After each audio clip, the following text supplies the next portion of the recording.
মনের শান্তির খুঁজে প্রকৃতির সৌন্দর্য উপভোগ করতে আজ আমরা চলে এসেছি পদ্মা নদীর পাড়ে। নদীতে পানি কম, তবে তাতে লুকিয়ে আছে এক অনন্য সৌন্দর্য।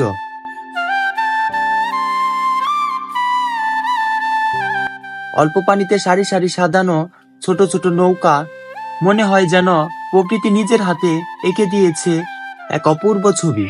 এই দৃশ্য আমাদের হৃদয় ছুঁয়ে যায়। আমার সঙ্গী আজ আমার বড় ভাই রফিকুল, রাকিবুল, মৃদুল, রাকিব, আর আমি কবিরূপে জীবন ভাই।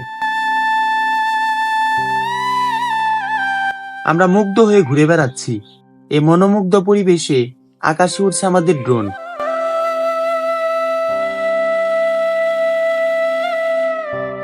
পর্যটকরা আমাদের দিকে তাকিয়ে হাসছে, কেউ হাত নাড়িয়ে দিচ্ছে ভালোবাসার ইঙ্গিত। সেই মুহূর্তগুলো আমাদের হৃদয়ে গেঁথে যাচ্ছে।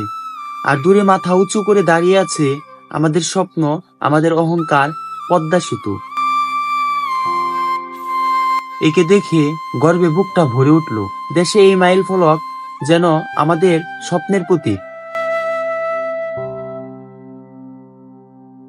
নদীর বুক চিরে এগিয়ে চলছে বড় বড় জাহাজ, নৌকা। এই দৃশ্য আমাদের মনে করিয়ে দেয় কত বৈচিত্র্য, কত রং আমাদের এই বাংলাদেশে।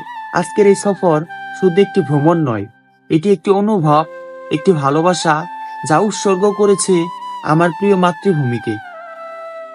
বন্ধুরা, আজকের এই ছোট্ট সফরেই ইতি টানছি। ভিডিওটি কেমন লাগলো জানাতে ভুলবেন না। আপনার একটি মন্তব্য আমার পরবর্তী কাজের জন্য অনেক অনুপ্রেরণা হয়ে উঠবে।